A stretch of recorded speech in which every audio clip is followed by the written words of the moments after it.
Hello, everyone. This is Pati Jalal. We are today joined by Professor Yoshua Bengio, a computer scientist who won the Turing Award in 2018. And Turing Award is something of a Nobel Prize for computing. Professor Bengio is known as one of the godfathers, if not the godfather of AI. He's a professor at the University of the Montreal in Canada. And thank you very much for joining us, Professor. Pleasure. Yeah. Professor, you built the foundation of AI today, and today you are also one who raised great concern on the rapid development of AI that we are seeing today. Can you explain to us what is the basis of your concern? We are on a path to build machines that are going to be smarter than us. It's not clear when this will happen, but after the arrival of ChatGPT, I and many of my colleagues revised our estimates. We used to think that it would be at least decades in the future, maybe many, many decades. But now we think it could be as little as just a few years. It could also be a couple of decades. But if it's, this decade or just 5 years from now, I don't think that we're ready as a global society to deal with the power of the existence of such systems and perturbations it could bring as first a dual-use technology that would be extremely powerful, for example, to design new weapons like bioweapons for cyber attacks. And then there is a lot of concern, at least among some subset of the AI researchers, that we may not know right now how to control such systems so that they behave in a way that corresponds to our intentions, to what society wants. And we could lose control of these systems, just like if we were creating a new species that would have their own goal.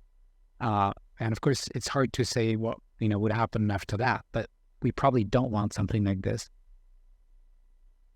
So there is a lot of uncertainty about the timeline, but we are on that path.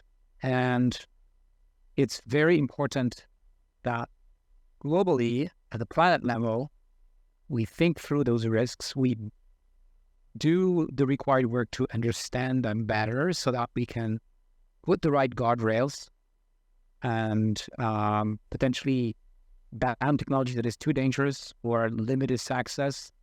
There is already a number of proposals for regulation. And those regulations will eventually have to be worldwide because computers, the internet, or biological viruses or computer viruses, they don't know borders.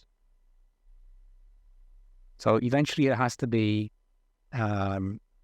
similar to how we're treating climate change. So it's a global challenge.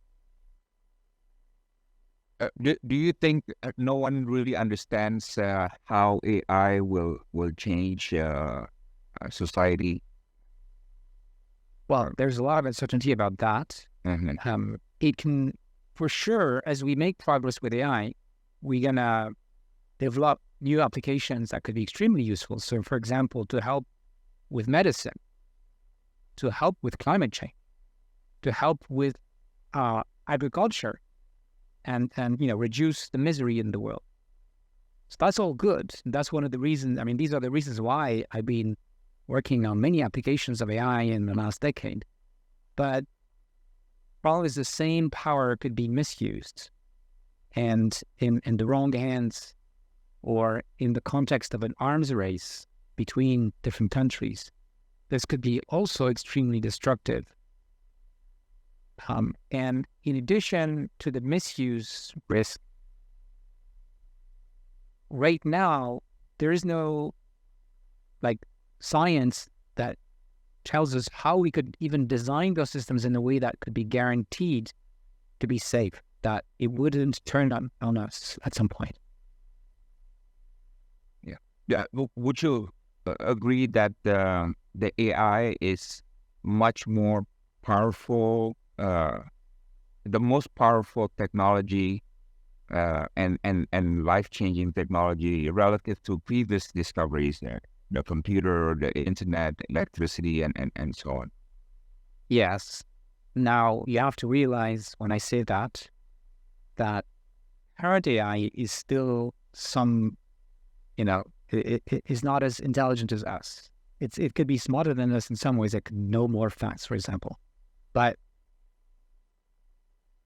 there's no reason to believe that we will not be able to build machines as smart as us in the coming years or decades. And as we approach that, for sure, it becomes the most powerful technology ever built.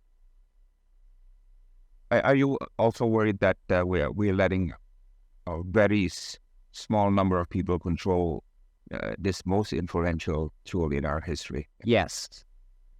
In fact, it's true for almost any technology that if we're not careful, it's going to end up concentrated in a few hands. Because when you have power, then you want to use that power to get control over more powerful technology, and that gives you more power. And that's bad. That's bad for democracy. That's bad for the geopolitical stability. That's bad for business, which needs competition. But it's something that happens sort of naturally unless we decide collectively that we want to make sure that we avoid concentration of power in just a few hands, a few companies, or a few countries.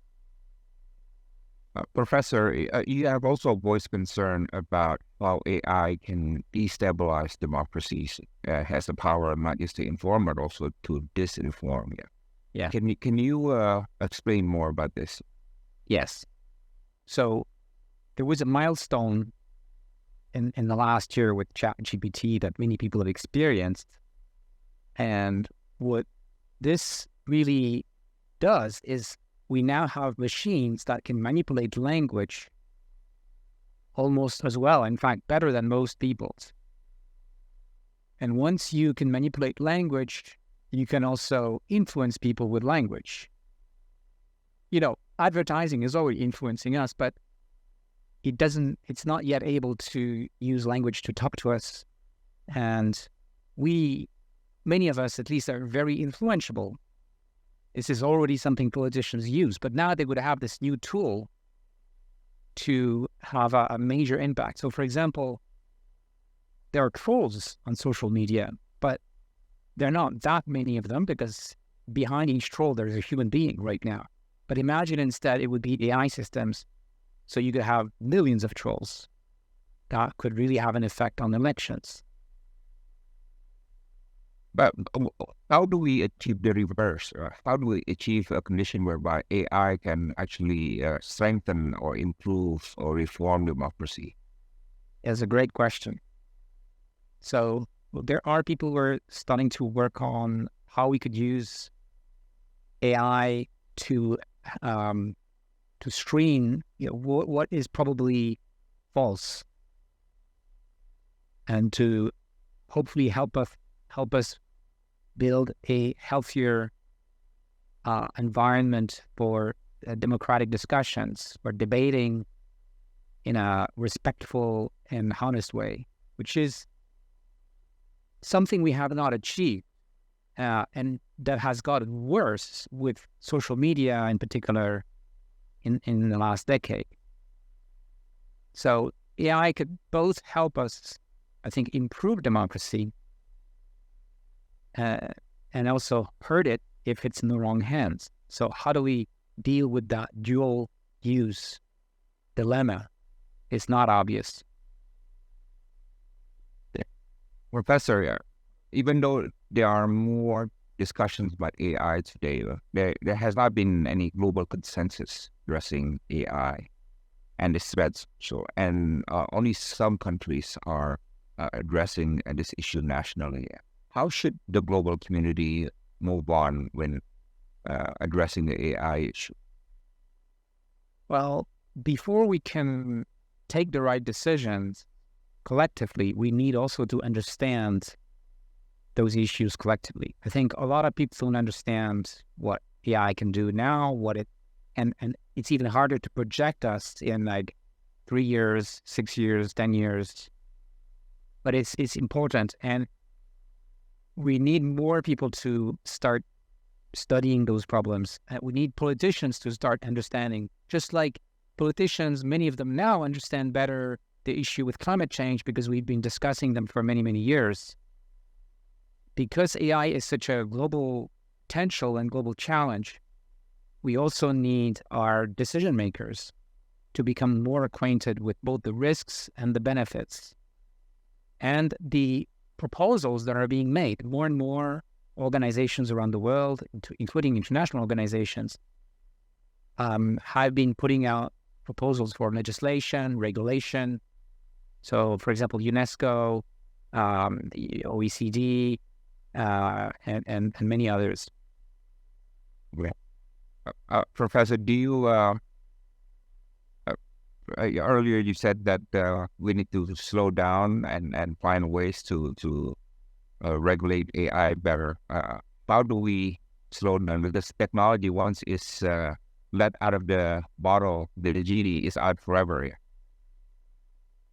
We regulate. Regulation is going to slow things down. So, for example, one of the most basic things we need to do is that companies that are building AI and deploying AI, at least above a certain level of competence, need to be licensed. Just like, companies that build airplanes need to be licensed, or companies that fly airplanes need to be licensed, or companies that build chemicals need to be licensed. And these organizations that are licensed, they also will have duties. They need to document what they do. They need to allow external audits by independent researchers, for example. They need to follow some guidelines and protocols to protect the public, to make sure the systems are safe, and so on, to make sure the systems don't fall in the wrong hands, like with cybersecurity, for example. So there are lots of things we already know that companies building and deploying AI will need to do. Now we need the lawmakers to get on and start drafting those bills. And final question, Professor, I grew up in a generation that used the pen to write, right? And this is before computers came. And the way I think I'm most creative when I have a piece of paper in front of me and I have a pen. But my kids don't think that way. Exactly, right? I'm just wondering, with AI, how will it change human nature, right? Will it make my kids lazier and things like that? But how do you think it will change human nature? I don't know. This is a great question, and a lot of people are thinking about it in the education system. I'm an university professor, and there were a lot of debates this year about the potential advantages and disadvantages of students using ChatGPT. It's not clear. So I think it's a case like many other cases regarding our trajectory in the future with AI. We need to do the work to kind of evaluate our the different things that can happen, to do research, to better understand the risks, to monitor what is going on, so that we can, we will be able to adjust our path towards hopefully, something more beneficial for humanity. Yeah. Do you think AI could solve the Arab-Palestinian conflict, for example, one day? Or that's only to be left to humans? It could help. So there's already some work in AI to train systems that can learn to do negotiation, like political negotiation.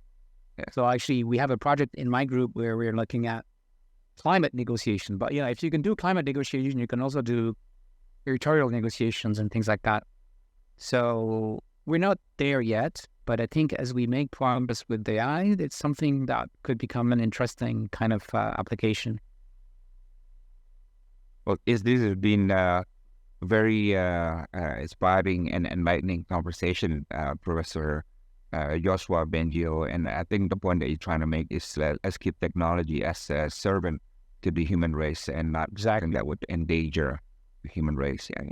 I thank you very much for your research and your humanity, and we wish you all the best. And thank you very much, Professor Bengio. Thanks for having me.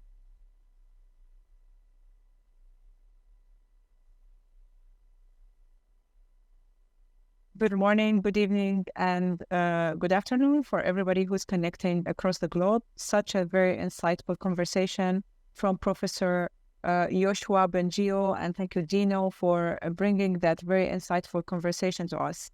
Today, we will continue talking about AI and the power of AI that exists and how it is reshaping the dialogue in our society. AI has always emerged as a fast-growing and disruptive innovation to the world at large, and it will continue to play a bigger role in wider sectors globally, not just for healthcare, education, transportation, and finance and communication, but amidst many others. It turned into not just a solution for global issues, but as Professor Yoshua has just told us, a global shift instigator for many of the current issues we're having today, such as pandemics and climate change and maybe peace conversation across the world. Our session on the revolution of AI and how AI will forever change our society will aim to discuss the red lines that will scale AI threats and to our humanity, and provide a sense of urgency of addressing this for all international body and give us the motivation to produce framework to govern the use, the release, and the production of AI. Also, to understand the validity of existing multilateral bodies to address these issues, and would we have to build the new frames in the future for that? With me in the panel today, I'd like to welcome Professor Lan Shui, who is the Director of Institute of AI for International Governance from University Tsinghua. Tsinghua. Thank you so much, Professor Lan Shui, for being with us. We have also Lawrence Liu. He's the Director for AI Innovation at AI Singapore, an expert and the co-chair for Global Partnership of AI. But before that, we have to take 2 minutes interventions from our wider town hall intervention and discussant. And with us today, we have help me and join me to welcome Charity Okomojurizi from Uganda, Piyush Malik from the US, Ravindra Ngo from Cambodia and France, Dr. Kanikarakra from India, and Professor Kita Nishiyama from Japan. My fellow panelists, I would say on this room, the floor is yours. Please start. We'll start with Charity, please. Thank you very much, Professor Honda. From my perspective, and from what our researcher, Professor Yoshua Bengio has said, AI has the potential to actually transform Africa. If I speak from my African perspective, it has the power to transform by driving innovation, by improving businesses, and also the lives of so many Africans. However, in my opinion, I think Africa is not yet ready to embrace AI. Increasingly, we have seen that it has been used to actually deepen the already challenges that we have. Challenges such as corruption, because of our different structural inequalities, the different levels of ICT. The majority of Africans and the lower communities actually don't have access to internet, don't have access to the gadgets. So, meaning that the use of AI will only be in a few hands of the people who have access to these resources. Then when it comes to governance, the governance structure in Africa and also the governance scale in Africa, AI is being used to actually prolong government that are very dictative. It is being used to manipulate elections. It is even being used to violate human rights. So It is good on one hand to help improve lives, but again, it also has a high risk to actually make African lives even worse than they are right now. So as our professor said, there's need to have a global regulation mechanism.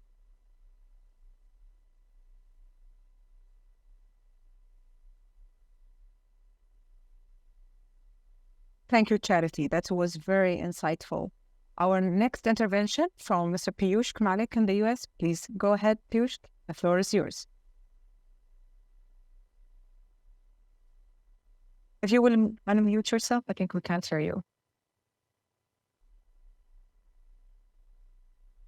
Thank you very much, Professor Oda and FBCI, for the opportunity to share and learn together alongside some of the stalwarts of technology, society, and diplomacy at this Global Town Hall 2023 forum today.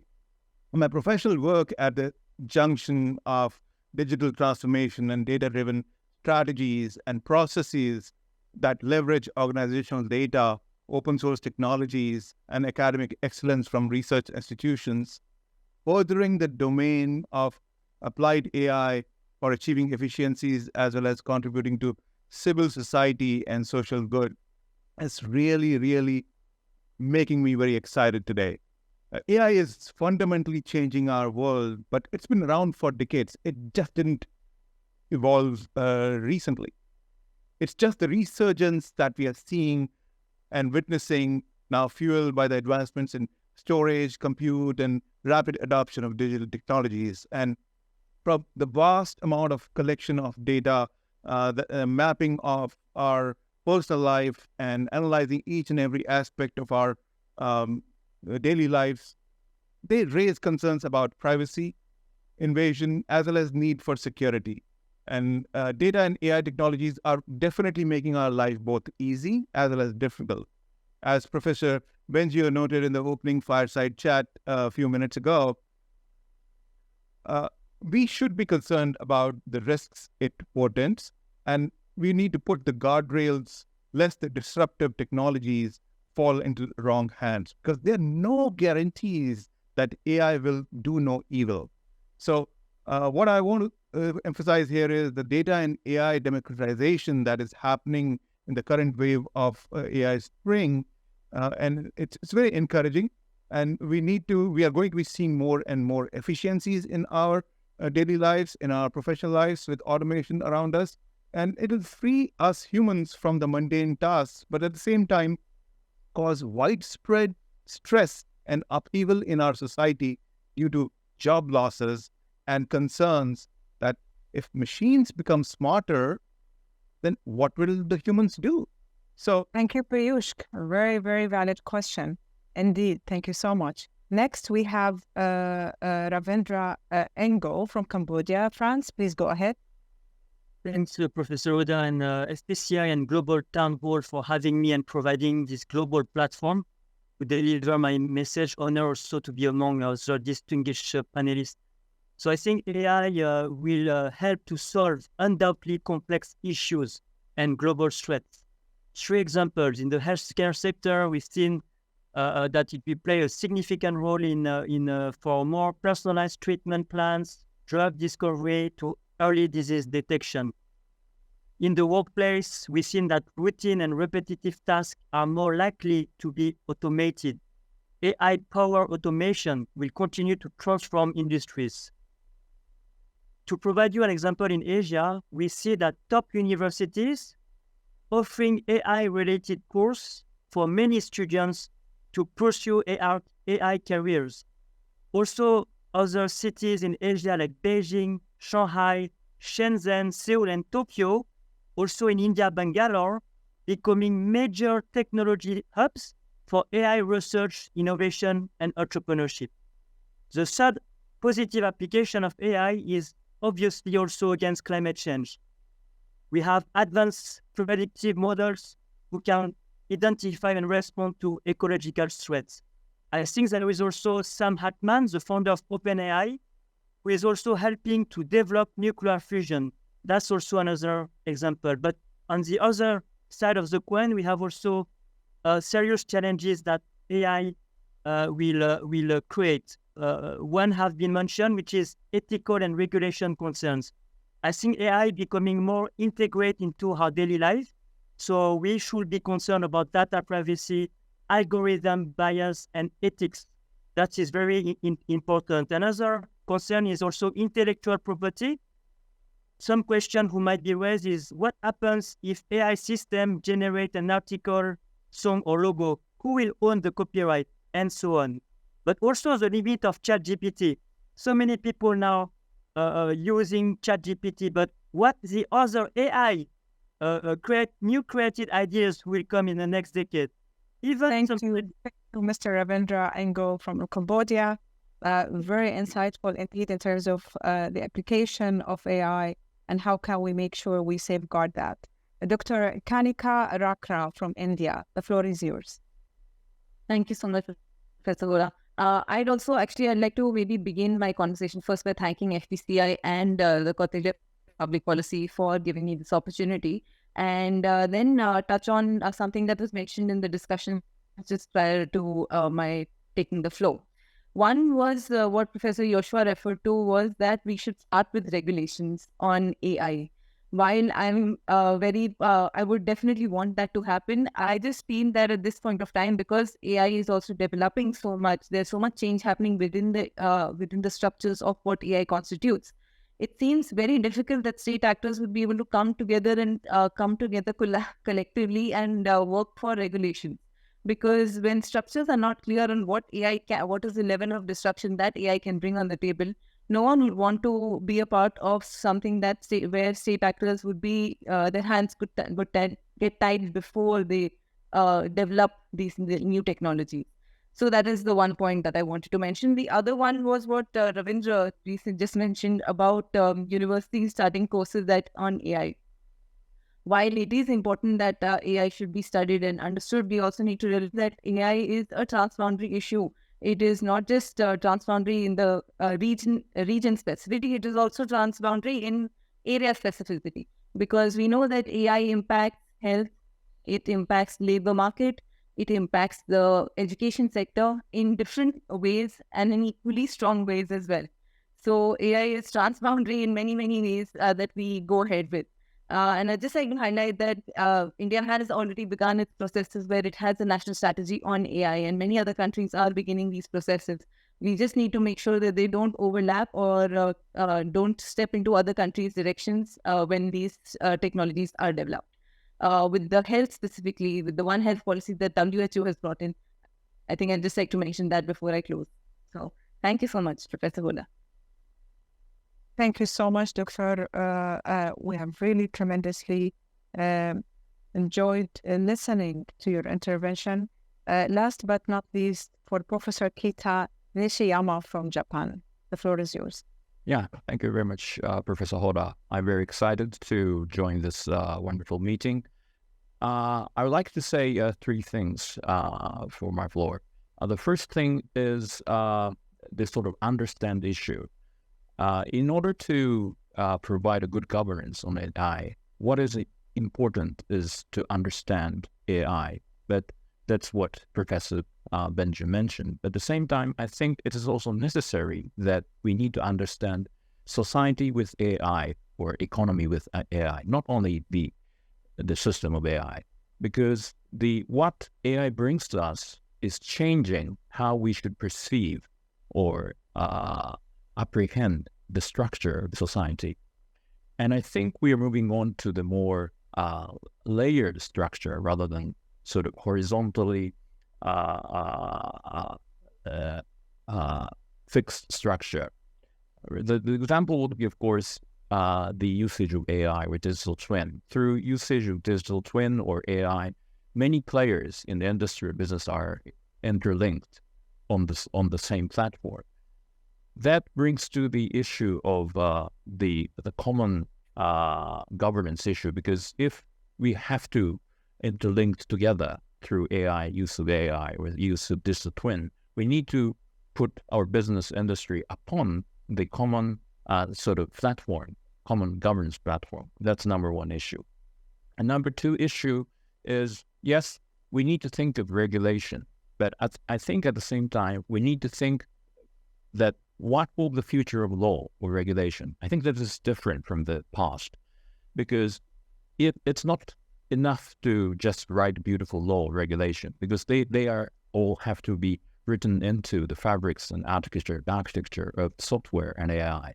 In order for that to happen, we need a new sort of science, social science plus computer science, to bring such a new governance. That's a huge challenge.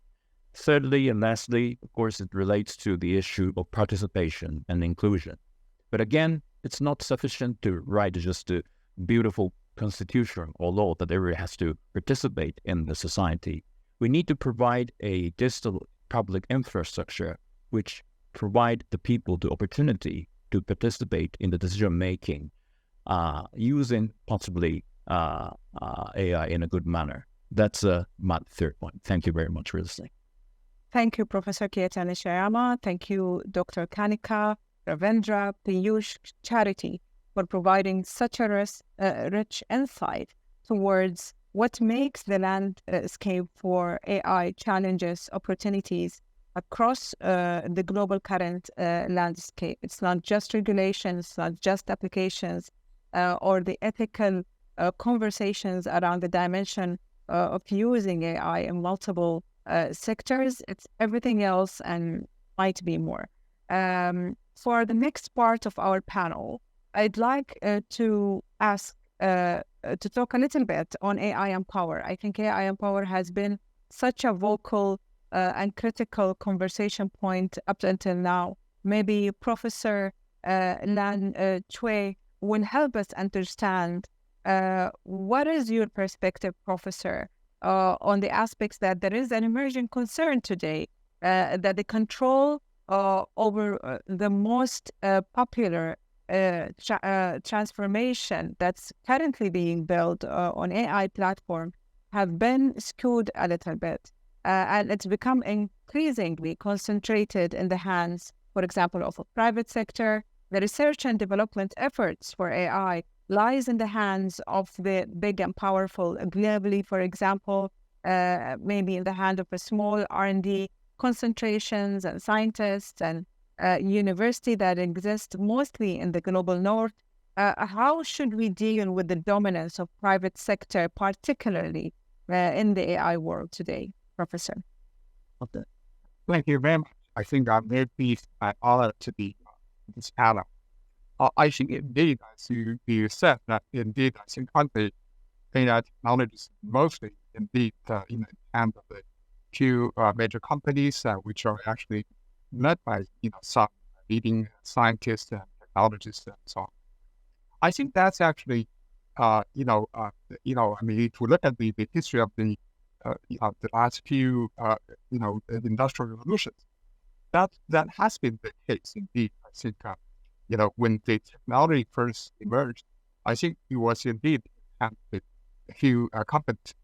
I think the key is how do we actually regulate the technology? How do we promote the diffusion of the technology? And that's it. I think we're facing. So I think that the first thing that we need to understand the nature of the technology.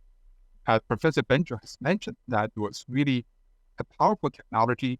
It's uncertain, it's global, and so I think that it brings both great benefits and also potential risks.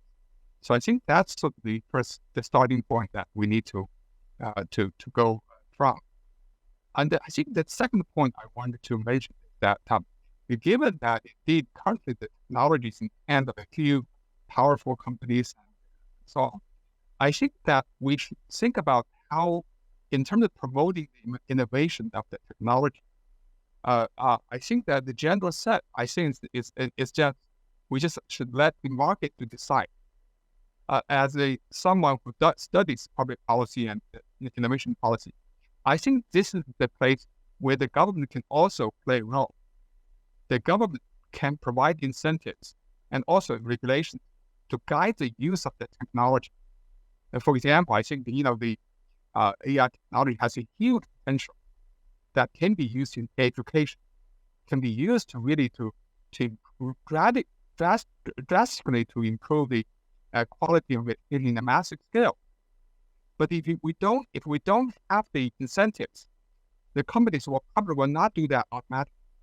So I think what we see that probably the technology will be used only in some more sort of high profit margin area. So I think we need policy guidance. The second area, I think, of course, how do we manage the potential risk? As Professor Bengio said, indeed the technology moves faster than the scientists had estimated. So I think now we need to have a better regulatory system to guard against the potential risk. Particularly the ones, for example, we're looking at the control.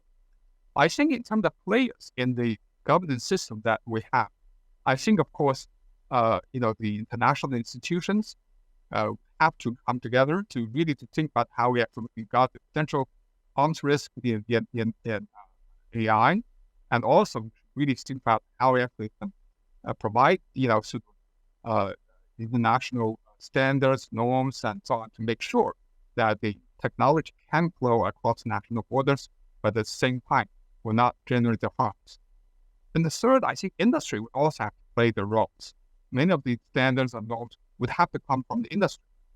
And finally, the companies themselves also have to have their own internal system to guard against potential misuse and even abuse of the technology. So I think this whole system would have to come from the government, the industry, and also the society. So I think the comment that the town hall that you're holding, I think it's extremely useful. Finally, let me make a comment on the potential tools that we can use. I think certainly, there's a discussion about the laws, which I think is definitely necessary. At the same time, we're facing with a rapidly developing technology versus our relatively slowly regulatory system. So if you develop a rule, it takes quite some time to deliberate and to get approval. So I think that what we need is a so-called agile governance. And here, for fundamental issues, yes, we need the law, and it may take time. But at the same time, when technology moves very fast in dangerous directions, we need the government to come up quickly with regulations to stop those directions. And also, I think we need to think about technology. Technology itself also plays some roles in helping with the regulation. Let me stop here. Thank you so much, Professor Shui. So I think building that kind of agility to preserve de-risking AI systems, but at the same time preserve opportunities that are being constructed on multiple levels is very important. My next question to Mr. Lawrence Liu is on addressing actually the gaps that exist globally on AI, and couple it with understanding how can we take that forward to addressing as well the gaps that exist in building governance systems. We don't want to leave countries behind when it comes to developing AI. So how can we build global effective partnerships that make sure that our focuses on building collective human capital, resources, R&Ds are being understood globally, and at the same time, how can we build partnership around addressing the lack of global governance on AI? A recent study has showed by Anutech Policy Design Center has showed that only 8 countries have AI laws or regulatory instruments, and 13 countries have national AI strategies. What can we do mostly to make sure that we don't have that kind of gaps and regulation of AI globally, and what kind of multilateral approach we should take in addressing AI? Who should be responsible? What bodies should be involved? Mr. Lawrence Liu, the floor is yours. Thank you. I think this is really a very tough question. And at the moment, many countries, especially the more advanced countries that already have regulation in place, are trying to come together and figure out how best to regulate AI or provide a common platform for other countries to adopt best practices and so on. So one of the non-government neutral platform that I'm involved in is the Global Partnership for AI. And in GPay, we have gathered a global network of probably 150, 160 experts in AI, and we are formed into different groups to really work on some of these points that were raised. And in particular, what's really my area of interest and expertise is how do we level up the AI knowledge or capability of the country. Now, previous speakers have already spoken about universities having AI courses and so on, training engineers or PhDs in AI. Now, that's great. But also, Charity also mentioned about not everyone has access to AI or even some of these resources. One of the things that in GPay and in Singapore, what we have done is to ensure that not only do we have the mechanism to produce AI engineers or researchers, but we also have mechanisms to enable the wider population to have access to AI or the knowledge and understanding of what AI is. So we have programs like AI for Everyone, AI for Kids, AI for Students that's actually rolled out today organically, right, nationwide. And why this is important? Well, we can have all the latest and greatest development of AI technology. It's equally important that the people who are most impacted by such technology, the end users, the consumers, the man in the street, are aware and can use AI in the right way, right? And they are not afraid of AI. Going back to governance, I think there are already efforts like the recent G7 Hiroshima process, where we are talking, where it's been raised that whether an entity like GPay or OECD should look at forming a global body to manage and regulate AI. I think this has been discussed widely, and I don't think we are there yet. But if you ask me, yes, I think we should have such a oversight agency. I agree with Professor Bengio's earlier point that up to a certain level of AI complexity, the people who are going to deploy or implement this sort of AI systems needs to be properly licensed. We need to have such organizations or engineers who are going to put AI into deployment that will impact the wider population to be licensed, to be audited, and have a formal framework, right? A globally accepted framework, for example, that everyone can adhere to and agree to. Thank you. Thank you very much, Mr. Leo. So a global structure is definitely needed to understand the responsibilities that come with AI, and how can we make sure we cultivate the necessary value on a wider global spectrum if we can. I'll jump very quickly to our audience interventions. We have few comments coming up from the wider audience. Thank you so much for FPCI for bringing forward such a great dialogue. We have 9,000 participants globally to this town hall. So from Rex in Hong Kong, he is commenting that AI can help us with good governance and hold government officials accountable for their actions and what they are standing for. Definitely a tool for transparency and as well accountability. But also, as Professor Yoshua said, we have to be careful because it could be a tool of misrepresentation, misinformation, and democratization at the same time. You need to have a a higher level of awareness when it comes to that. For our first question from Goodwin in Indonesia, he's asking, AI might simplify few things and also contribute for restructured organization. His question is, how can AI produce new opportunities for people without information technology education to get their job better? So how can we get someone who is not technically,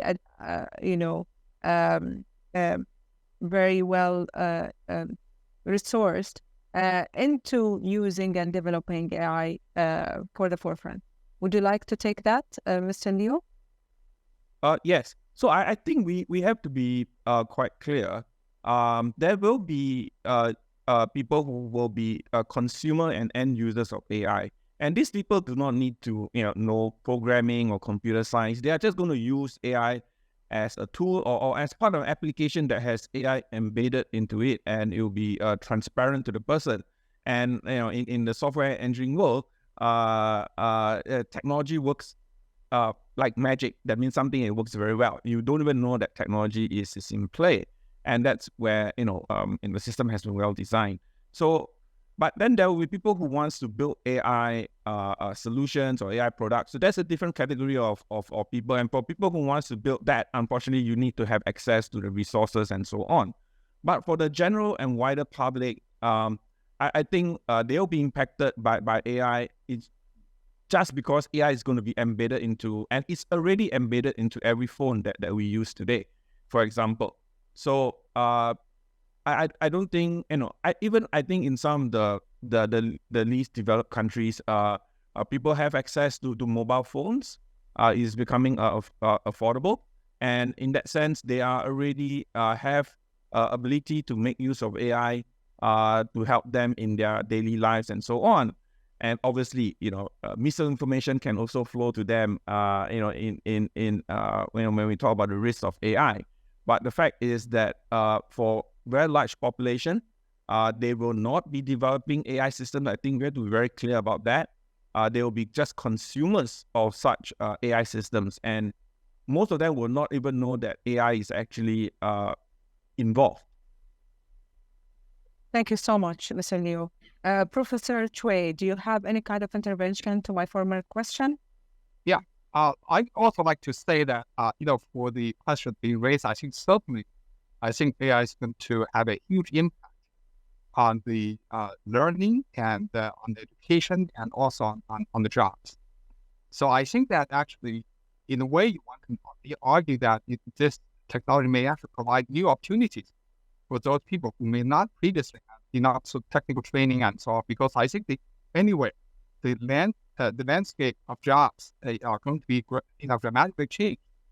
So there will be new skills needed. So I think that people with less technical training in the past may want to learn new skills that will be generated by the application of AI technologies. Of course, I think learning can also be much more efficiently delivered, because now given the technology, we make up the old sort of knowledge and so on that used to be crammed for classroom, and that can be abolished.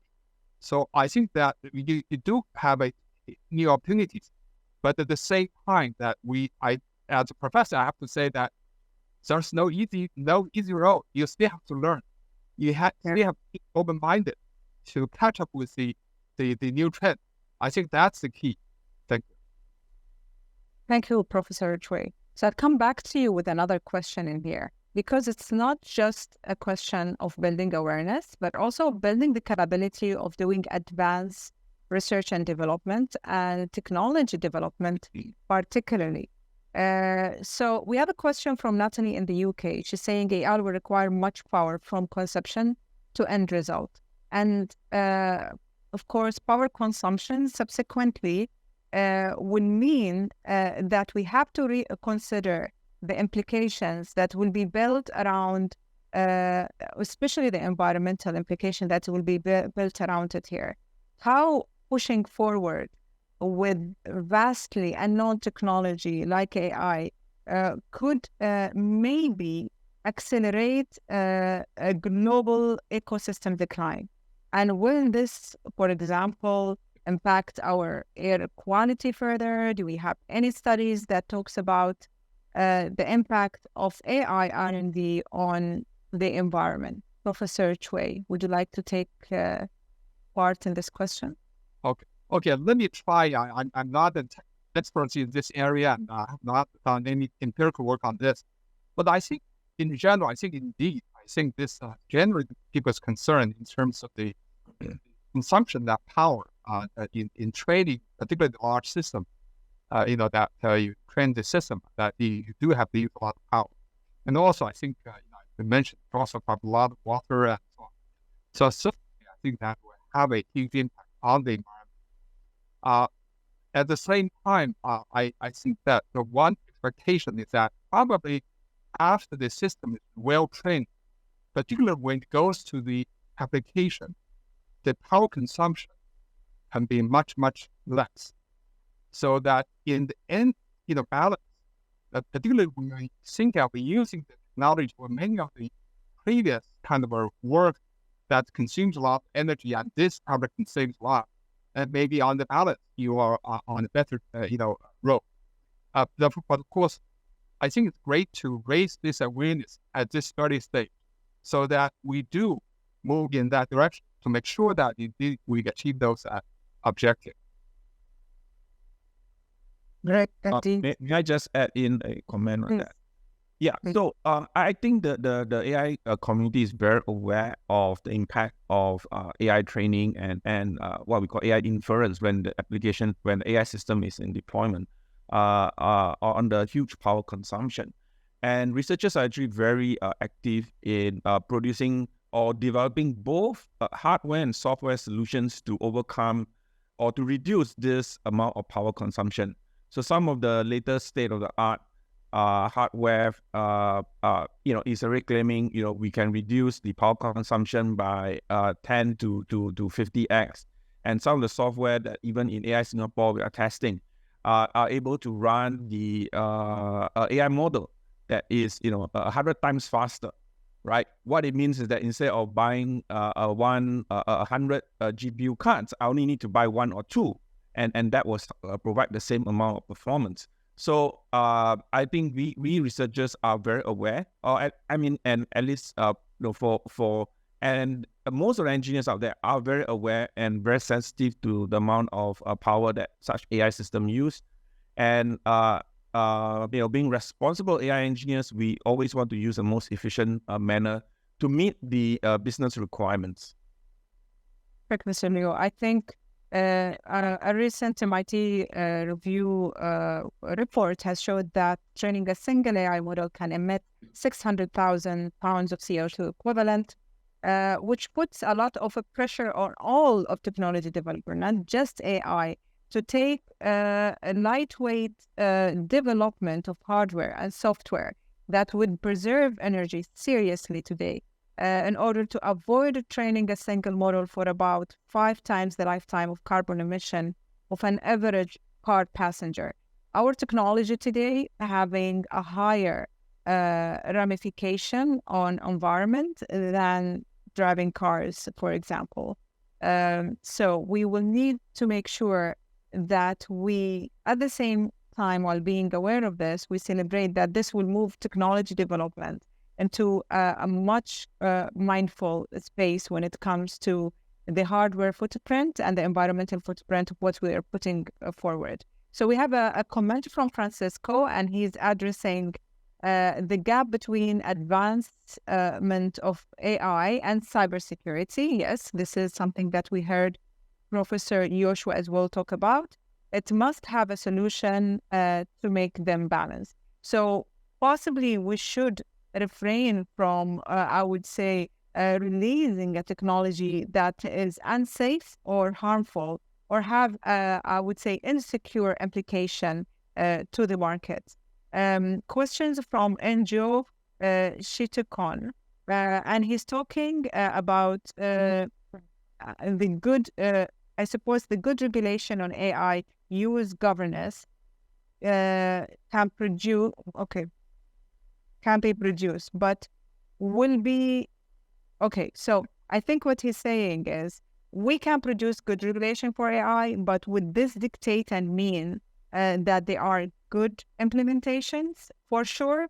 So how can we make sure that we don't have gaps in between AI for good, for example, when it comes, even if we have regulation emphasizing for this? Professor Chu, would you like to go ahead? Yeah, I think this is a great question. Indeed, I think you can have very good regulation, that policies coming out, but implementation can be bad. So I think what this means is that it needs really a whole society's effort to regulate AI.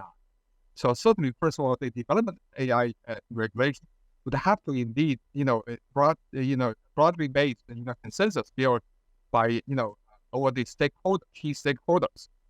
And the second thing in implementation would really have to come, to bring the efforts of the industry, in the industrial associations, and also the society. So we are, I think, all the people who are using the technology.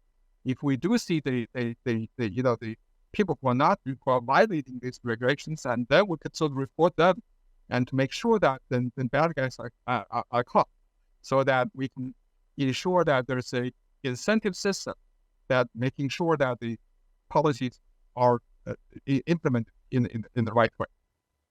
Perfect. Thank you so much, Professor. Mr. Liu, any kind of final insights? Well, I think, as much as the government wants to do any regulations or control, I mean, in the world that there will be good guys and bad guys. So there will always be bad guys trying to use AI to make profits and cause harm, and the good guys will have to try their best to protect and be one step ahead. So I think this after this constant struggle is always around, whether is it AI or not.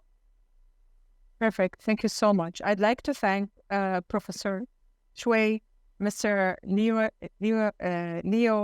and at the same time, Professor Yoshua and Dino for their intervention on this panel.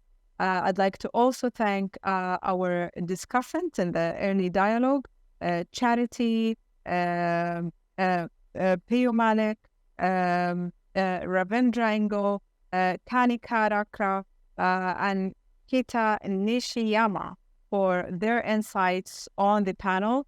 Thank you as well for the Global Town Hall 2023 for bringing the first AI dialogue. And we addressed definitely some kind of very important and critical consideration when it comes to AI revolution. But we have to keep in mind it's the tipping point it's a tipping point. AI is actually a tipping point in our industrial development of technology, where we make sure that the next evolution of technology will dictate a co-designing or co-development mechanism in between public society and private sector and governments to make sure that there is an equitable space for developing AI. Global citizens all around the world, thank you so much for joining us on this panel. For the all 9,000 plus who is watching us today, thank you once again. If you have any further questions, please feel free to reach out to the organizers of the session. Thank you so much.